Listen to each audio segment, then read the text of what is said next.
Good evening, everybody. Welcome to the Redlands Camera Club. I am excited about tonight's presenter. Tonight we have Randy Bradbury.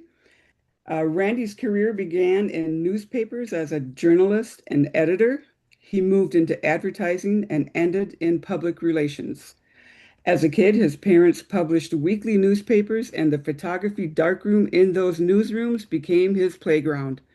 He learned on speed graphics and 4 by 5 film, growing from rough prints into the love of black and white and the zone system. He now shoots digital color, though he still looks for any excuse to return to monochrome. Randy and his wife Denise currently live in Spain, where I believe it is Tuesday and like 4 a.m., somewhere thereabouts. That's So true. thank you, Randy, for sharing the early day hours with us. And before we hand it over to Randy, I'd also like to thank you, Randy, for donating your speaker feedback to the Redlands Camera Club. We certainly appreciate that. So, with much appreciation, please welcome Randy Bradbury. Yay. Well, thank you. After listening to all you, I'm sort of wondering what the hell I'm doing talking to you about anything, but I'll do my best. You'll just have to bear with me. Um, the the title visualization, finding the vision in the image. Anybody who's um, read any of Ansel Adams or anything about the zone system knows that visualization was his his term, and it was his the way he talked about seeing a seeing the photo that you wanted and then trying to get that photo. Um, I'm going to go to the next first couple of slides. Come on. All right. It's not it's not moving. Oh, there we go. All right. I'm gonna first couple of slides. I'm just gonna kind of expand on that, and then I hope I don't jump around too much. Um, but I tried to organize them in a way that made some sense. Um, when I'm walking around with a camera, and I think everybody who takes photos probably feels this way, you see the world differently. You see, and maybe the best way to say it is that I look at the world differently, or people who with cameras do. I'm looking for images. I'm not necessarily seeing the scene in front of me. I'm seeing parts of it and thinking, well, is there an image there? What's the light? What's the composition? Where are the shadows? That kind of thing. Um, and um, you know, I first thought, well, when I have a camera, I'm looking at things differently. And then I realized I always have a phone with me, even if I don't have my camera. And so I'm actually pretty much always looking at the world to see if there are images. It's just sort of become second nature. Um, um, so to expand on that a little bit, what I think about the photos of mine that I like the best, and the ones that make me the happiest, they're not necessarily pictures of things or pictures of a scene or whatever. I mean, they are obviously, but what I like about them is that I saw an image, I saw a composition, I saw light and shadow, and and I felt challenged to try to turn that into something, you know, to realize that vision. In other words, the visualization to make it come to life. For example, I do want to say up front that all the slides that are on these slides, I mean, all the photos that are on these slides aren't necessarily illustrating the point I'm making, but some of them do. And I chose these two here because the larger one is some grass on Cape Woolamai in Australia, and it didn't really look like that. Obviously, it was some kind of brown grass when some brown um, hillside. But what I saw was the highlights in the grass and the how it might look if the contrast was greatly increased, and um, you know, to turn it into a black and white photo, so that I really like this image, but it doesn't look really much like what the scene I saw in front of me looked like. Similar to this guitar player, who's, by the way, a fantastic guitar player. Um, you know, he didn't really look like that. The light was obviously directional, but I saw this kind of more stark um, image, and so tried to see if I could capture it, and I was happy that I was able to do what I'd hoped I could do. So get on to um, part of me, when Cheryl asked me to do this, my thinking was, who the hell am I to be talking to a bunch of photographers? Um, um, and who I am is just somebody who's passionate about photography, somebody who's done it his whole life, which by now is, a really long damn time. Um, and I think about it, and maybe I have some insights to share. Um, and I hope so. Um, but beyond that, who the hell am I? Is the other way to read this. And I guess I would say I'm a committed amateur. I am not a professional. I've been paid a handful of times through my life to like do photos for friends who just insist on paying me. I don't sell photos. I don't uh, ever try to look for any kind of remuneration. So it's always just been a thing of passion for me, which also meant that I never had any money to really buy any equipment. So the only equipment I've had has been, kind of pieced together on my measly journalist salary for most of my life. Um, uh, Also, when I say that I'm an amateur, I don't mean that as a belittling or to demean that term. I think I'm proud to be an amateur, and I think amateurs are, you know, uh, can be every bit as good as professionals. The difference between a professional and an amateur is, duh, professionals get paid. But the other difference is that professionals, when they get paid to do something, so they have to go out and perform. They have to come back with something that was worth the money that they're being paid for. If you're doing lighting, you really have to know what you're doing, and you have to have backup equipment and redundancies and extra cameras and stuff like that. And if you're doing a wedding, you'd better get it right. Um, Whereas as an amateur, I'm just out shooting stuff that I like. And if I don't get anything, nobody's gonna know, because they don't know what I saw or what I shot. And so the only photos of mine that anybody sees are the ones I show them. And so I like being an amateur, that I can just go out and shoot stuff.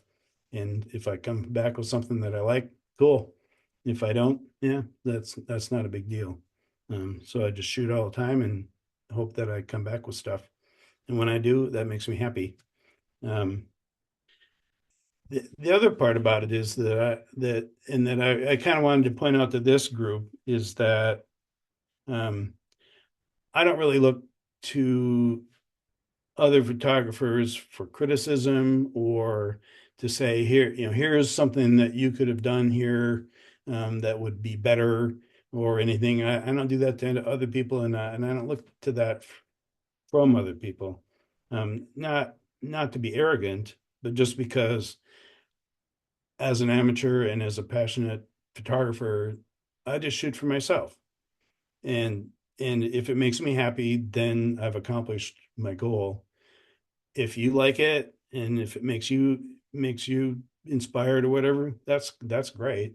But if there's something about it that you don't like or whatever, that's fine too. But it doesn't really speak to me, because I didn't shoot it for you. I shot it for me. And I didn't shoot it for the world. I shot it just for me. So that's sort of my approach to photography and who I am. Um, my education has been almost always all about technical stuff. For several decades, it was all about black and white film, you know, developing film, you know, choosing enlargers, um, choosing developing chemicals, making prints, looking at different photo papers for their qualities and trying to find ones that I liked and that they came out of the darkroom with stuff that I was happy with. And so I read tons of books um, about technical stuff. For a while I mixed my own chemicals.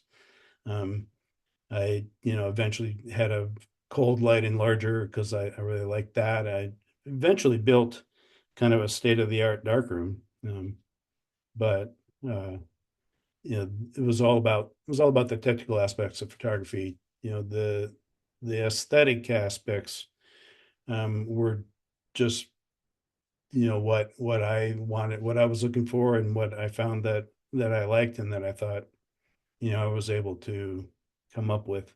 Um, so so all that just to say, don't expect me to presume to tell you how to take better pictures, because I don't think I'm qualified to do that. And I also don't really believe in that. I think that, you should be taking pictures that make you happy. Um, and that's if they do, that's great. I think that you're doing what you should be doing. Um, So I added a few slides since you looked at this, Cheryl. And one of them was, you had asked me, well, where's all the technical data, the shutter speeds and the lenses and all that stuff. And I don't they're not here, and I don't have them. I don't um I don't keep them. I don't keep track of them. And I don't think about them. And personally, I don't find that kind of stuff particularly useful. Every scene is different. You know, 5 minutes later, it'll be different again. The settings of your camera depend entirely on the actual scene that's in front of your camera. And so knowing what it was, you know, doesn't really tell you much, because, who knows what that day was like. I don't remember, much less, be able to tell you and for you to replicate that. Um, I understand that that's not everybody's approach, and that's, like with everything else, that's perfectly fine. I'm just explaining to you why I don't have them, because they don't tell me much. Uh, as I was thinking about this too, I was thinking, we have a dog who's very active, and I go hiking with her almost every day. And I often have my camera along, which means that I go by the same scenes, day after day, month after month, season after season. And I would very often see something that I never noticed before. And I would make an image, and I might have walked by that thing, dozens of times. Um, and, that day, the light, the shadow, my mood, the lens I had, whatever.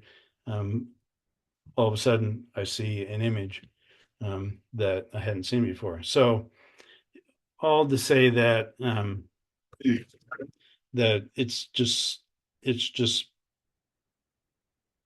also dependent on what is there, what you're thinking, and that.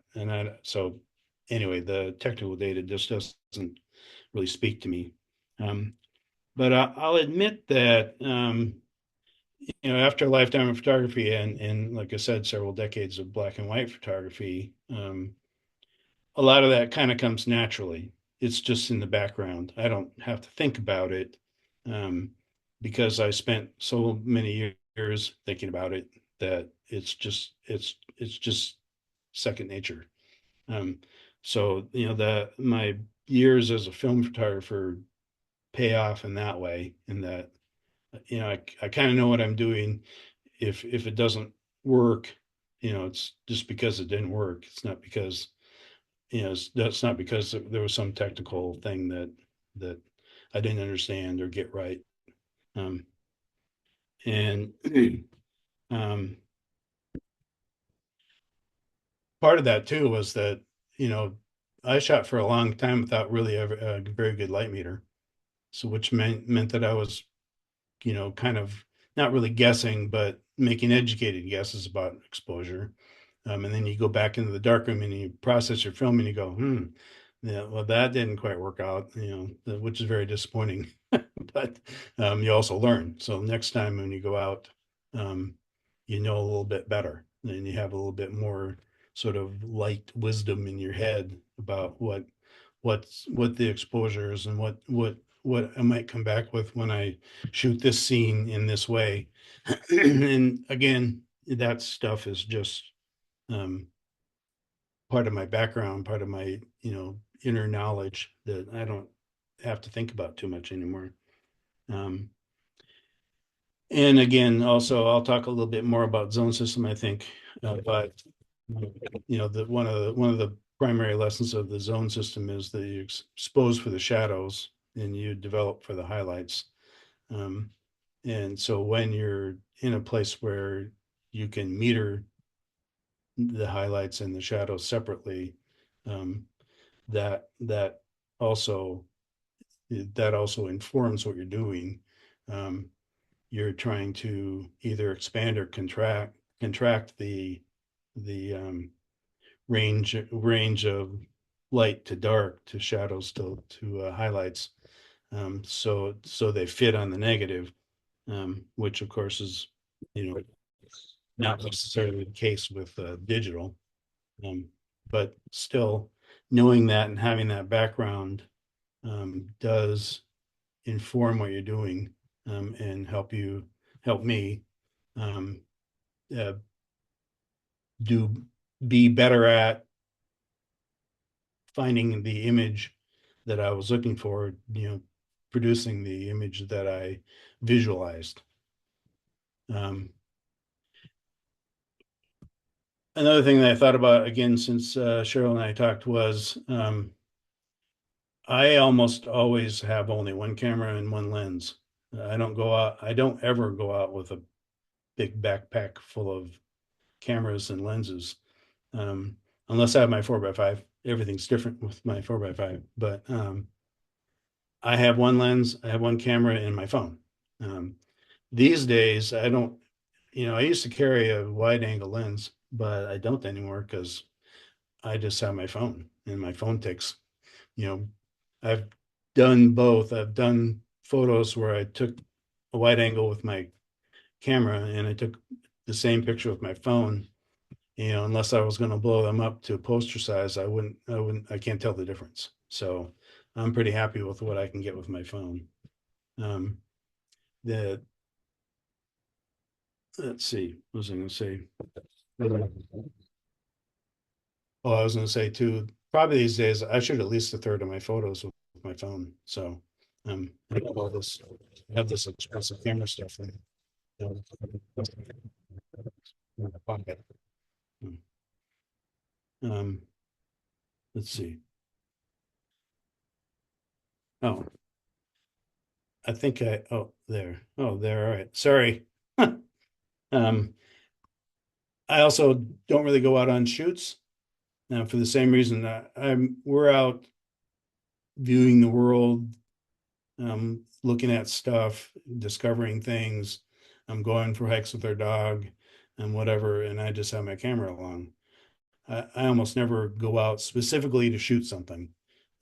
I just have my camera with me almost all the time. So I'm always looking for images, but I'm never going out trying to capture a specific thing. And I know that that's not what a lot of people do. And again, um, I don't think that everybody should be like me. I'm just explaining what I do and how I do it and why I do it. Um, you know the these photos here are just photos that I got. I didn't go out to shoot hummingbirds. I just saw one. I certainly didn't expect to see these baby raccoons in the nest, but they were there, and I was able to capture them. And the lake diving thing was just family. Those are just family, and the light was such I didn't know if I was going to even get an image there because this lighting backlighting was so strong.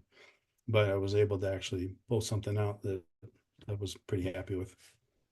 Um, so um, and it's I have my camera with me most of the time, array camera, because the whole thing. If you have your camera and you don't see anything, well, that's all right. But if you see something and you don't have your camera, it's like, oh, then you feel bad. It's like rats. I wish I'd had my camera to do that. Um, Having said all that, I do look at photos by other people, and I see many photos all the time that I go, wow, there's no way I couldn't have done that. These, by the way, these are my photos. I didn't take the time to find some photos that I found inspiring. So sorry about that. But then I also would have had to figure out how to get permission to use them. I just wanted to say that, yeah, I do look at other photos and think about what it is that I like about them. Usually the ones that really wow me are the ones that I'm pretty sure even if I'd been there, I probably wouldn't have captured it. So I admire the ability of somebody else to see something and make an image that is compelling, um, and especially if it's compelling in a way that my imagination, my vision, my visualization, hasn't come up with and probably wouldn't come up with. So, uh, that's also another reason that I don't try to sell my photos because I think I see all these photos that all these other people are doing, and I think, well, I don't know, I don't have anything any better than that. So, I'm not going to do that. Um, let's see how I got to where I am. Uh, well, as Cheryl mentioned a little bit, my folks owned weekly newspapers in the Dakotas. And my dad had a really nice professional grade Polaroid with a Zeiss Icon lens on it.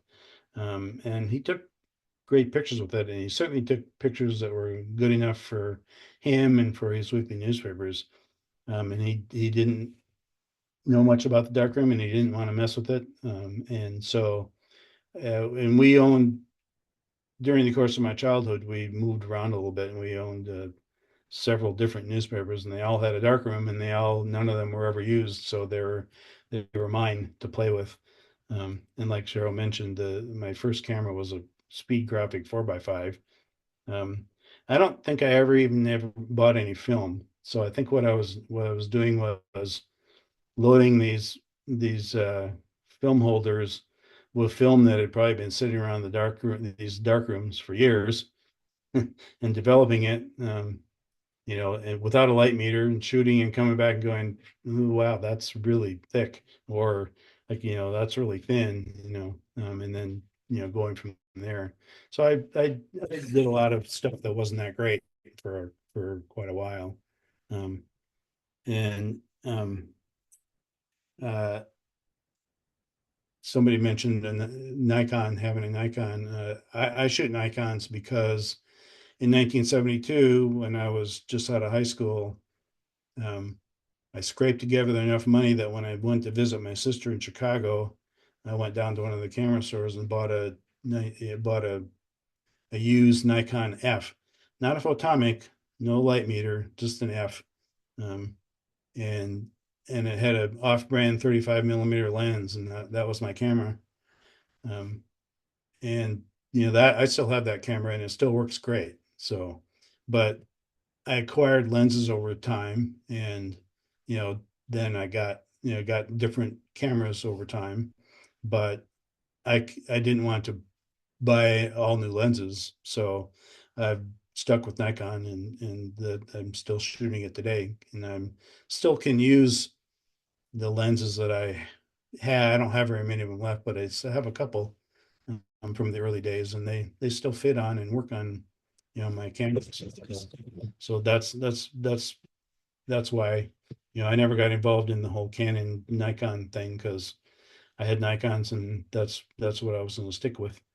Um, then I went to college, and I had this background doing photography, and I thought, well, nobody I knew really knew it nearly as much about photography as I did. So I thought I thought it was kind of the hot stuff till I got to college, and three of the other folks that worked for my student newspaper went on to be professional journalists or professional photographers. And I found out pretty quick that, as a photographer, I was a really damn good writer. And so I shifted to writing and just maintained photography as a passion. So um, and I will say I'm a good writer, but I won't say that I'm a good photographer. I'll just say that I'm able to do photos that that I like. So, um,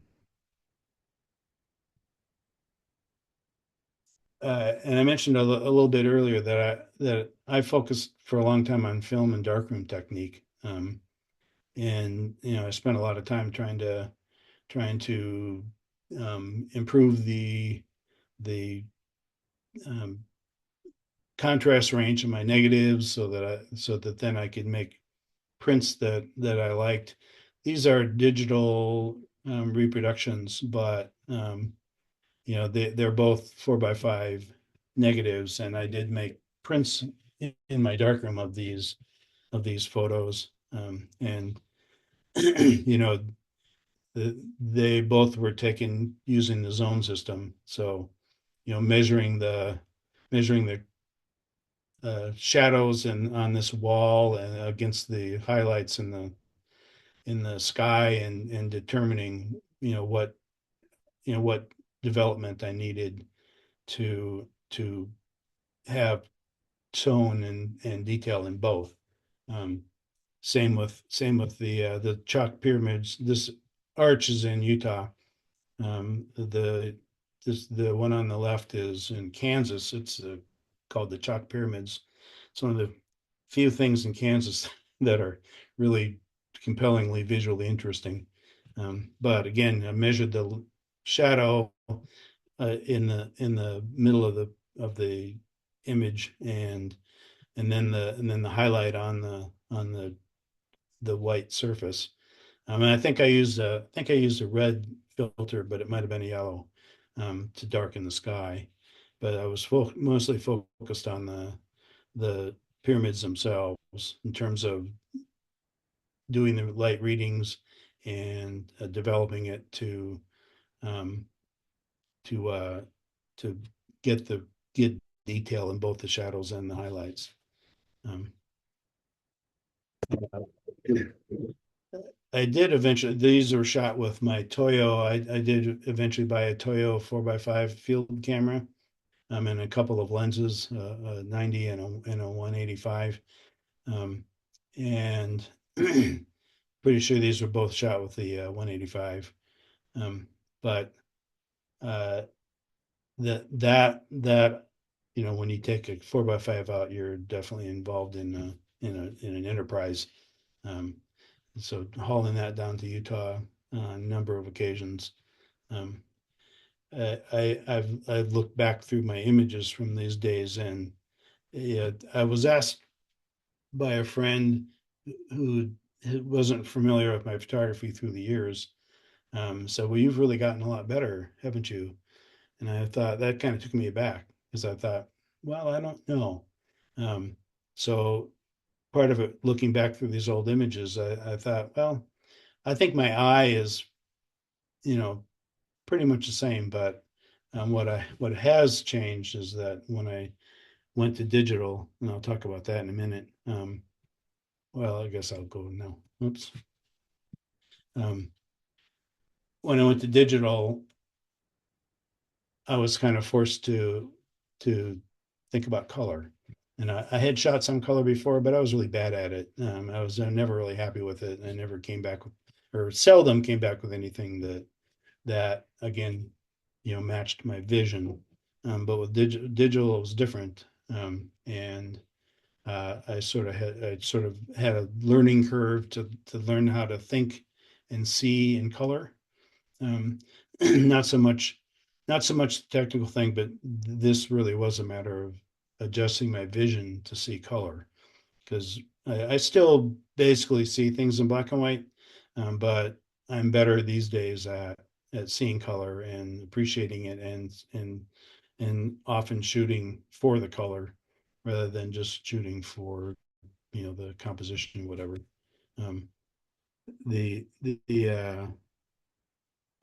this happened about the time that I had finally put together my state of the art darkroom with my um, big enlarger with the cold light and the zone sixes film washer and the 16 by 20 um, film or print washer and the 20 by 24 trays and the temperature mixer for my water. I finally got all that together and it's like, oh, okay, I finally have a perfect dark room. And then we moved and I only ever was ever able to use it for a year or so. Then we moved into 1,000 square foot condo in Portland, and I hung on to it for a while, but I eventually just had to sort of basically give it away because I couldn't even sell it. Um, so so now I shoot digital. My first digital camera was a D40, which was not very good, and I wasn't very happy with it. But still, it was kind of fun. Um, and through the years, I upgraded um, several times, and now I'm shooting a D750, which is not the top of the line, but it's a full frame camera, and it does everything I needed to do. I would love to have a D5 or something like that, but I'm not sure if I would even really use it because it's so big, and I really have put a premium on portability because, like I said, if you don't have your camera with you, you're not going to get an image. So I like to have a camera that feels comfortable to carry around. The D750 does that for me. Um, let's see. So these days, um, I'm focusing on mastering Lightroom. I'm certainly not a master, but I know most of the tools in it, and I'm able to do a lot with it. Um, you know, that I couldn't when I first got it. The photo on the left is from Bandon, Oregon, a sea stack from Bandon, Oregon, and there's quite a bit of work done on that image to bring out the detail in the sea stack and have a dark sky and all that kind of stuff. It's similar to the shell. Obviously the shell is in color and the back of it background is has been turned to monochrome. The dog is just there because I like the picture, and it's our doggy. Um, let's see. I was going to say too. I learn new things about Lightroom just about all the time. Um, wasn't that long ago that I discovered that they've included a thing that finds all the little dust spots and and gets rid of them, and that's one of the major things I've discovered lately because um, I really hate going through and finding all those spots and getting rid of them. Um, so let's see.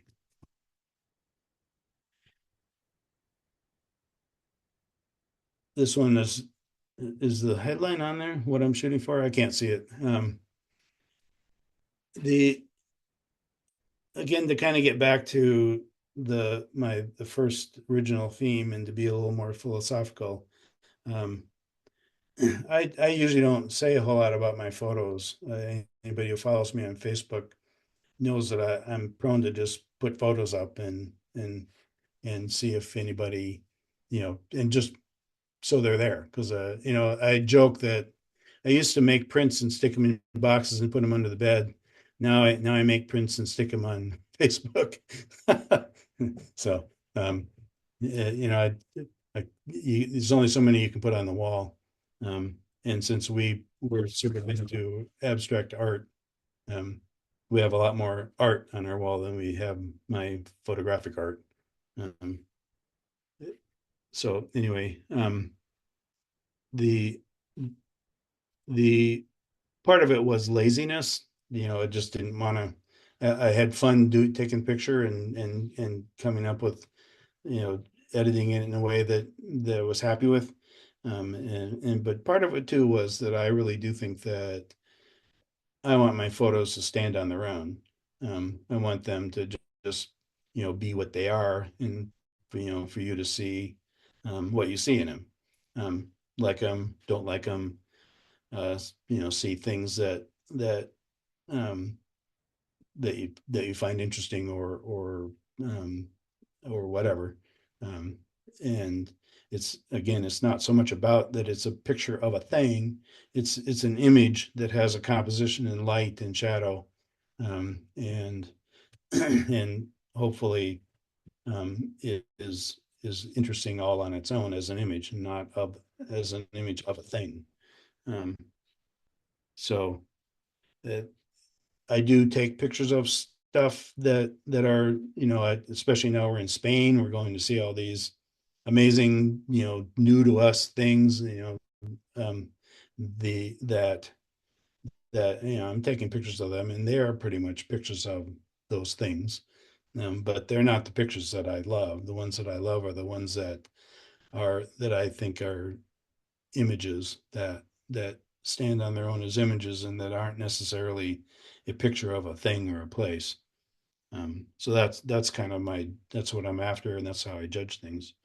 Um, I I did went through all the photos from 2025 just to do a kind of a little project, um, and then I went and I picked out 100, which was probably way more than I really should have.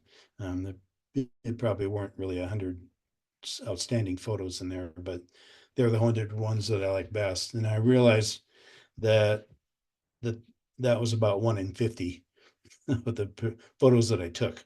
So, I did for a relatively few ones that I end up really liking. um, and to continue with the philosophical bent of things, um, my speech teacher in college drilled into us that the word is not the thing. The word chair is not a chair. You can't sit in it. And I think by my definition and my philosophy, that's true of photos too, images. The image of a boat is not a boat, and in fact, if you took a picture of that boat, your image of the boat wouldn't look like my image of the boat. The Northern Lights, um, I didn't do anything to them like add color or anything like that, but they did not look like that in the sky. They were much more muted. But in editing them and increasing contrast and stuff, they turned into what I think is, I mean, an image that pleases me. And the one on the right even is, I mean, it's recognizable as a chasm, but to me, the the joy I find in it is that it's kind of an abstraction out of nature. So um, um, so all to say that I learned as a journalist that there is no such thing as objectivity. Um, when you talk about objectivity, you're just sort of a self-delusion. Everything's subjective. Everything you're filtering through your biases and your views and your cultural background and and your eye and whatever. And the same is true of photography. But I do think that the um, the history of photography was such that, um, well, I'm going to get into that in a minute. Sorry. Um, Again, what I'm trying to do is match my image to what I saw, to my vision. And these are again a couple of things that, the for example, the leaves on the left were, you know when I saw them in the water, they were just sort of, they were pretty muted, pretty dull. But I thought that I could highlight them and pop them out. And when I found out that I could, again, that made me happy because I was able to do that. Um, the sun setting over Vancouver Island. This is taken from San Juan Island, in northern Washington State. Um, you know, those aren't refractions on the lens. That was actually happening. Um, but obviously, I've increased the contrast and made them much more apparent than they were, because that's what I saw when I saw the sun setting, and that's what I tried to replicate. Um, and again, you wouldn't be seeing it if it didn't sort of match what I was trying to do. So um, let's see. So we get back to a little bit to the how much manipulation is too much, and this is leading somewhere. Um, this photo was on Doubtful Sound in New Zealand, and the original, when I first pulled this off of my chip, the it was basically a black blob, with a white, nearly featureless sky, and through a fair amount of working on it in Lightroom, was able to pull out the kind of fog in the background, and get the clouds in, and and and get through the penetrate the shadow on the hillside to see some detail there. So but all of that was just what you would do what I would have done in a dark room, only not nearly as well, not nearly as easily. It would have, if I had actually been able to produce this from a negative, it would have taken a lot of work, and I might not have even been able to do it. Still, my measure of what's okay to do is just, I just do what I think I could have done in a dark room. Um, which again also isn't to say that if you do more than that, that it's wrong. It's just not what I do. It's not my aesthetic. Um, uh, um, and it gets back to my whole subjective objective thing. You know, what you see through your lens, you're changing with the lens you use, you're changing with the light, you're changing with your own perspective, maybe even the mood you're in that day. Um, and so it is not the scene in front of you, it's an image, and therefore it's a manipulation of some sort. um, but um, that doesn't say, you get you know this is acceptable for me. I was talking about, um, dodging and burning and doing other stuff. Again, this image here, a lot of work went into to balancing the sky and the waves, and pull out some detail without it washing out, but still try to make it, you know white and foamy, which is what it looks like what it looked like to me when I was there. Um, and um, this kind of came about in my thinking about, well, if every photo is manipulation, and if it's all subjective, what about AI? AI just creates things. It can create things out of whole cloth. Um, I came to the conclusion that AI is on the same spectrum, that on one end is actual scene, and the other end is something that's completely made up. And photography exists in that spectrum in between. Um, so I can't really condemn AI, but I don't like it, and it scares me a little bit. Um, and that's why I kind of put walls around and parameters around what I do.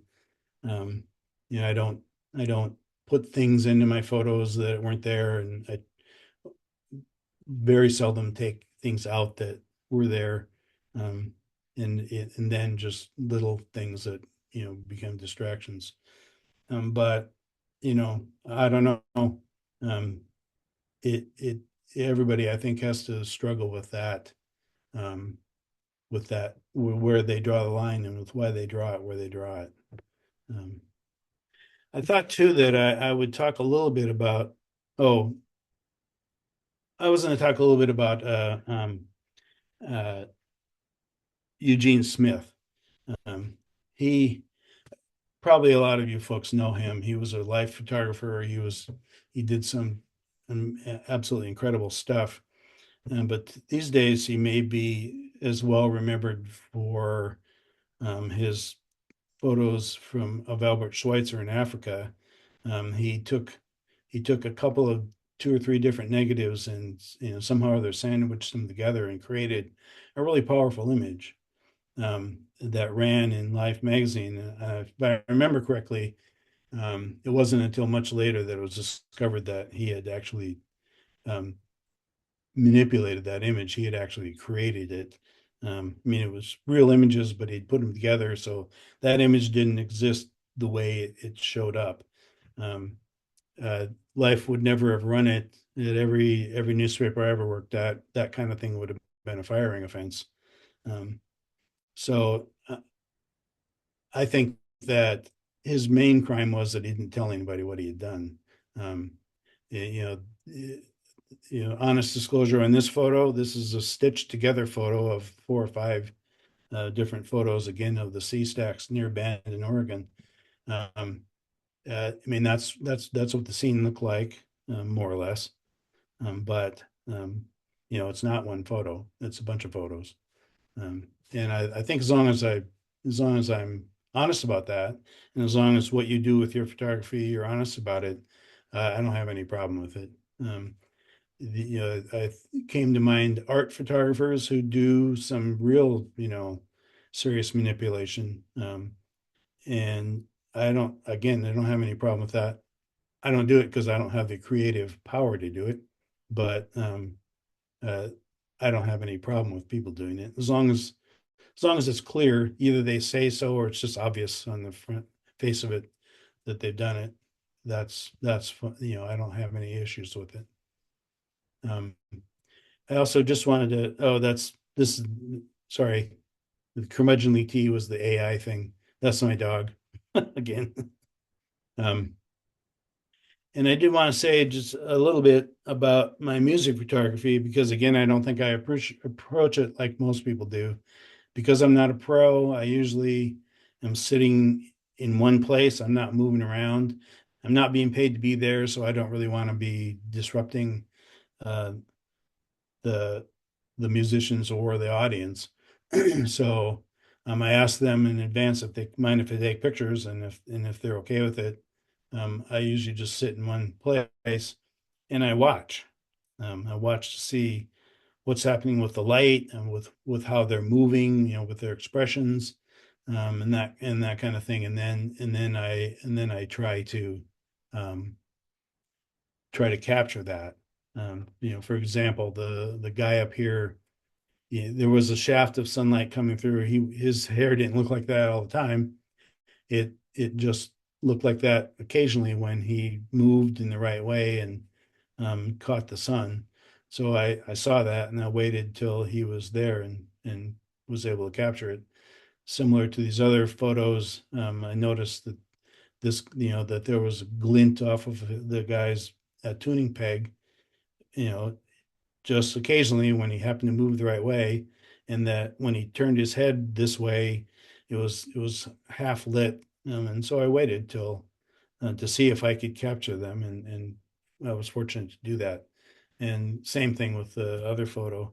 Um, so it's about I've seen people take pictures of music, and they go around and they go over here and take a picture, and then they go over here and take a picture, and they go over here and take a picture, and they get down and take a picture. And I figure probably what they're going to end up with is a bunch of fairly mediocre pictures from a whole bunch of different perspectives. Maybe not. They might be way better than I am, but if I was doing that, that's what I'd get. Because uh, again, I'm waiting, I'm seeing what it is that's happening with the light and with their movement and their expressions, and I'm waiting to see if that happens again to capture it. So um, uh, I have had quite a few musicians use my photos for things, and again, I just let them use them because I know musicians pretty much don't have much money, and I also, again, am not particularly interested in doing this for pay. Um, so I hope that I haven't bored you to tears, A, and B, that you can take away from this that to me, it's all about trusting my vision, and not paying attention to naysayers or people who don't understand your vision, or who don't have any stake in it. Um, so follow your muse, follow your vision, and do what makes you happy. And if it makes other people happy, great. If it doesn't, that's that's that's all right too. Um, and with that, I'll say questions. I do hope you don't. I do hope I didn't come off as seeming that I think I'm um, better or more insightful than any of you, because I don't think that. But it has been fun to share my photos with people who think about and care about photography, um, and and it forced me to think about it, so I could talk about it a little bit. So that's it. Are there what I'm not sure how it goes from here, Cheryl. Yeah, we just open it up for questions. I can kick us off with one question. Okay. Um, right, if you want to stop sharing, then we'll just have a discussion. Okay. And Bruce, tell me if you need to do anything club-wise before we jump into questions. Nope. But We'll okay, just record them since we've got time. okay. Randy, you spoke a little bit about having an image stand on its own. Can you speak to that a little bit? What do you mean by that? Well, I mean that like a lot of artists say, I'm not going to tell you what this means. It means what it means to you. Um, uh, I think that again, because the photos that make me the happiest are the ones that um, matched that I would match the vision that I had when I first thought, oh, should I should see if I can make take a picture of that. Um, that that I'm hoping that you see something in it that speaks to you, uh, if it's only just the aesthetic composition or whatever. Um, but you know, I do think if I'm showing you a picture of the Alhambra in Sevilla, I should probably tell you that's what it is. But if it's a picture of skunkweed bloom in the water, um, it's not really about the skunkweed. It's about the composition and the light and the color and that kind of stuff. And I'm hoping that that the image just appeals to you all by itself without me having to tell you, well, this is what this is. You know, does that does that help? Yes, it does. Thank you. One other question, and then I'm going to be quiet so others can ask. You mentioned you use one camera, one lens. What's the lens that you use?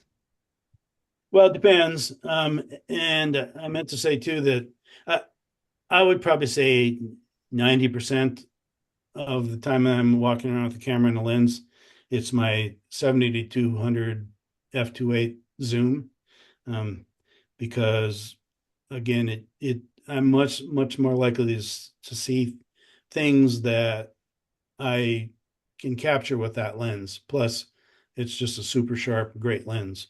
Um, but I have other lenses. I also often carry a 35 to 70 f2.8 zoom, and if I'm if I'm carrying that lens, I'm seeing the world differently. I'm seeing things that are appropriate to capture with that lens. I might see things that I wish I had my 200 for, but I don't have the 200. What I have is this lens, and so I'm looking for images that I can make with that lens. Same with my phone. Um, I see images that work with the phone, and that's why I don't carry a wide angle anymore because I can capture wide angles with my phone. But yeah, it's mostly the 70 to 200.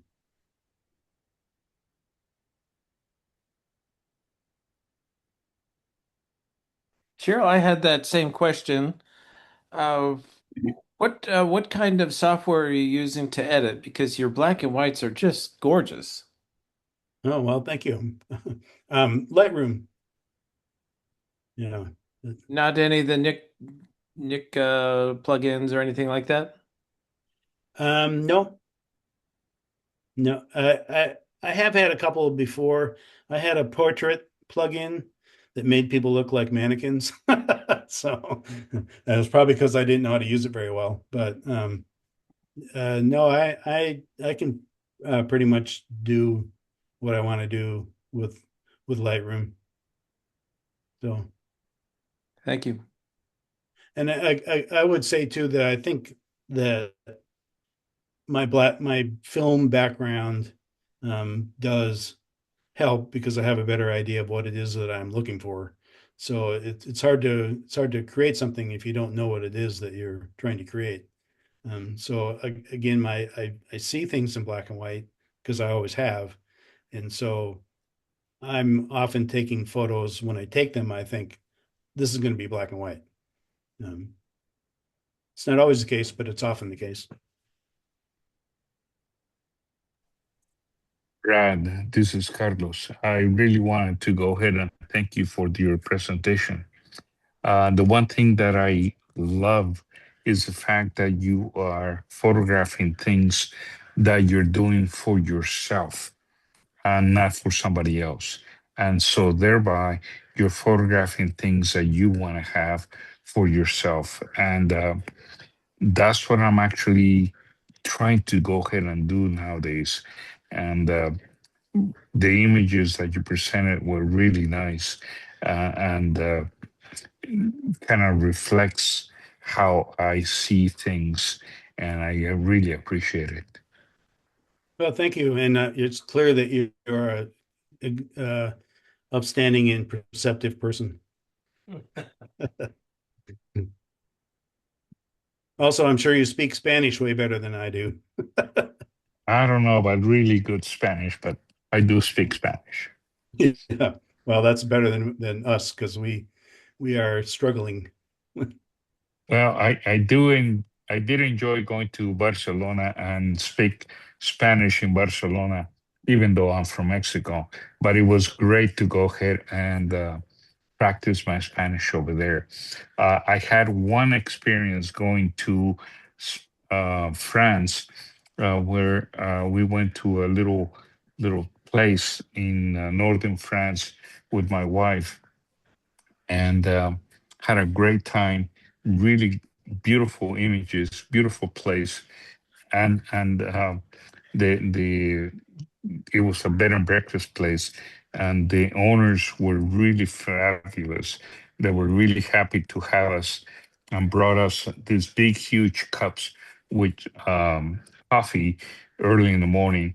My daughter had some chocolate in it, but the thing about it is that the owner was from Spain and he had not spoken Spanish for quite a while. So having me coming over there and speaking Spanish was really great for him. So we had a great time, having a good time, just talking and BSing about anything and everything. But Yeah. I love your approach to photography and the way you are doing things. And so thank you very much for it. Yep. Thank you, Brad. Thank you, Carlos. We've got a question from Chris. Chris, you want to go ahead and unmute yourself? Hi, I have a question. You say you like to shoot, you see the world in black and white, and when you're taking pictures, are you shooting just in black and white out of your camera, or are you changing that when you're doing your post work? No, I shoot everything in RAW, and yeah, I convert it to black and white. But like I said, I very often see an image in black and white, and when I get back, I know that I'm going to convert it to black and white. But yeah, I just shoot everything in RAW. I don't. I I think I don't haven't really experimented with shooting it in black and white in the camera, but I think what you're doing there is just sort of um, you're not capturing as much information. I don't really know because I haven't explored it, but I don't have any problem turning the raw stuff into black and white. So that's what I do. Thank you. Thank you. Yeah. Some of the images that you saw were film, then scanned, and then processed in Oh, Lightroom. And I do think that I can tell the difference, at least in the images when I have them on my screen full size. Um, and I really like having a film original, even if it's scanned and it basically becomes a digital image at that point. I still like to shoot film and develop it and then scan it in. I like your comment about if I shoot in black and white, I'm losing a lot of information. I think if later on I would wish I would have been able to pull color out of that, then it's it's it's a challenge to try and learn how to shoot in black and white. You see something, but it would probably be better to sit down a little bit and spend more time with it after you capture the image and the information. Yeah, and I guess I would say that's probably different for everybody. Everybody's, background and eye and everything else is Yeah. different. So I would say do what works for you would be my. Thank you. Thank you. Yeah.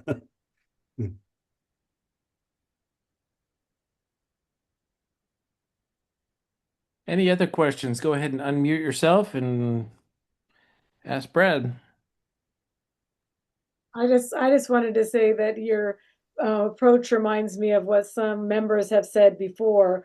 The best camera is the one that's in your hand. So like just having the phone or that camera that's easy to carry around is the main point. You can't take a picture without having something to take a picture with. So I appreciate that.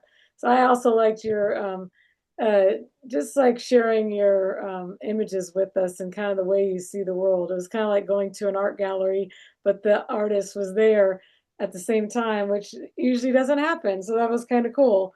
Thank you.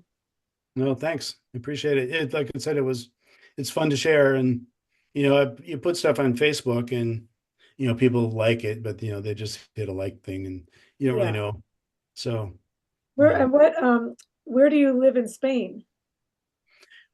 he mentioned Barcelona. We live just south of Barcelona. Okay. I've been to Madrid Yeah, a long it's a time town ago. called it's a town called Reus. We're learning to say Reus. Great. Very good. Thank you. Brad, you've been very, very inspiring. Thank you very, very much. Oh, well, thank you. It's I'm wonderful. glad. I was a little Yeah. worried because I think this is a pretty, just seeing the photos in the background, I think this is a fairly accomplished group.